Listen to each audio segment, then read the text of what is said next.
Hey Gearheads, thanks for tuning in to another episode of In Gear. This week we begin the show with Aprilia's latest offering from its scooter range, the SR Max300. And then we catch up with Jari Matti-Latvala from Team Volkswagen Motorsports. And then we take a closer look at Italy's answer to the BMW 5 Series and Mercedes E-Class, the Maserati Ghibli. Enjoy!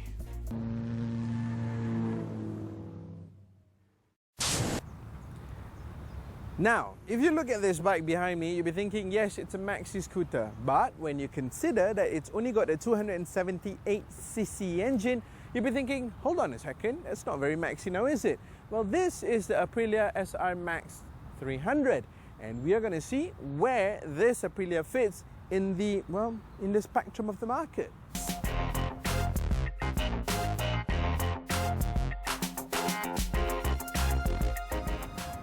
You know, even though this SR Max300 has just been launched here in Malaysia, it's actually been around for a fair bit of time, at least 1 or 2 years in the international markets, either known as the SR300, Max300 Aprilia, or as the Gilera Nexus. So this is a badged engineering work of sorts. But this bike actually has a lot going on for it. If you see in totality, it's actually a fairly large bike. You've got real estate, which is ample, for the passenger and also for the front rider, but we'll get more to that later when we ride the bike. And you've got a lot of things to look at and to play around with. For example, this windscreen over here is adjustable with a 3-step adjustable, all manually done, so it gives you great weather protection. And then you've got the clocks, which are very, very informative. You've got a lot of information on it, and not only do you get information from the clocks, but also from these lights over here that indicates what's on and you know, indicator lights, right? You've got a lot of cubby holes. You've got a small one over here, but that one's got the inlet for the brake fluid, so you can only put some stuff in here, but you've got a full-size one over at this side. And if you're talking about real estate for a scooter, it's got a big cavernous boot in here where you can fit a full face helmet plus other gear in there. You can definitely tell that this is a bike with great quality because the materials that they use are great, and then you've got premium touches like this hideaway pillion footstep over here, which looks fantastic, and the fit and finish is wonderful. And you've also got touches like this air vents over here, which really don't really work over here because they provide ventilation of the heat coming from the bottom and onto your boots, so it can keep your feet warm if you're riding in the winter. But other than that, yeah.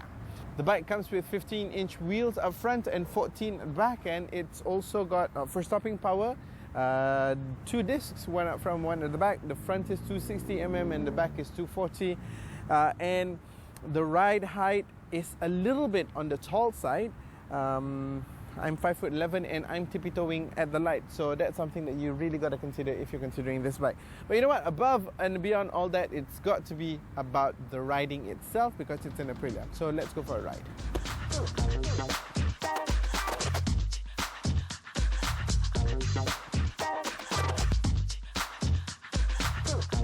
Right then, so you'll be thinking this is an Aprilia, so this bike needs to be quick and nimble.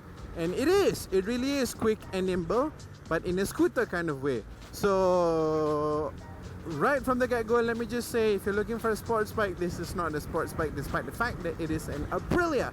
It is a bike, it is a scooter that gives you just about the right amount of performance given its smaller cc, and also the right amount of nimbleness given the size and its weight. And talking about weight, it is 161 kilograms dry. So imagine if you're with 15 liters of petrol, which is a full tank, and let's say you're about 80 kilograms as what I am, we're talking about you're hauling about 1/4 of a ton right here on this bike. So not exactly the lightest thing in the world, eh? But nonetheless, this single cylinder 4-stroke liquid cooled Quasar engine pushes out 22 horsepower and about 23 Newton meters of torque. Not stellar type of performance, but just about right, because you don't really want to do crazy things on this bike, right? All you need to know that is if you need to get off the line quickly, especially when you are rolling like this, you can do so fairly easily like this.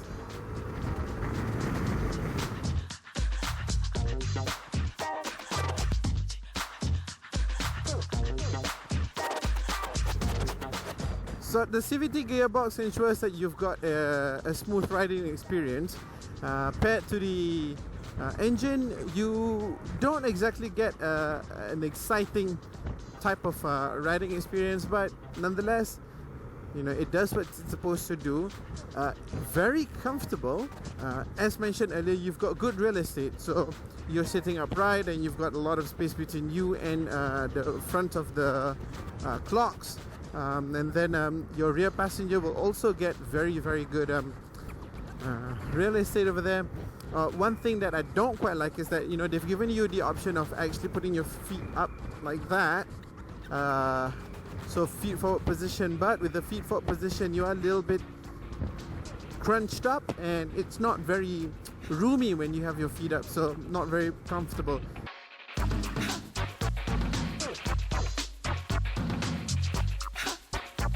So this riding position that we're in right now is in fact very comfortable, and this windscreen over here actually helps with the wind because it deflects the wind very well.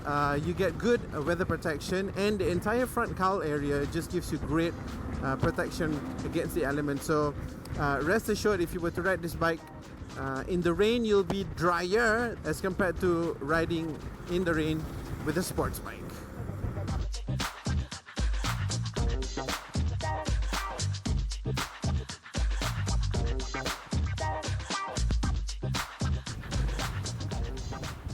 Right then, time for us to throw a verdict on this Aprilia SR Max300. Okay, here's the thing. If you want a sporty bike, go get a sports bike. Do not get a scooter, because a scooter is not a sports bike. You're not going to get the oomph and all that. If you want to go around the city comfortably in a bike that offers you a little bit more power as compared to regular smaller scale scooters, this is the bike for you. If you want to go long distances alone, this is the bike for you, because it's got a good range and it's got a lot of real estate, and also it's very comfortable. But if you want to go long distances with a group of friends who's probably going to be riding more powerful vehicles, then this is not the bike for you, because you'll be left behind because of the smaller CC, and everybody's going to be bumming it down the road and you're not going to be able to catch up. So really, you've got to ask yourself why you want a bike and why you would want to choose this particular bike, because it's got some things that it does really well and some it does not do very well at all. Hence why this is not exactly a perfect all-rounder, but an all-rounder nonetheless.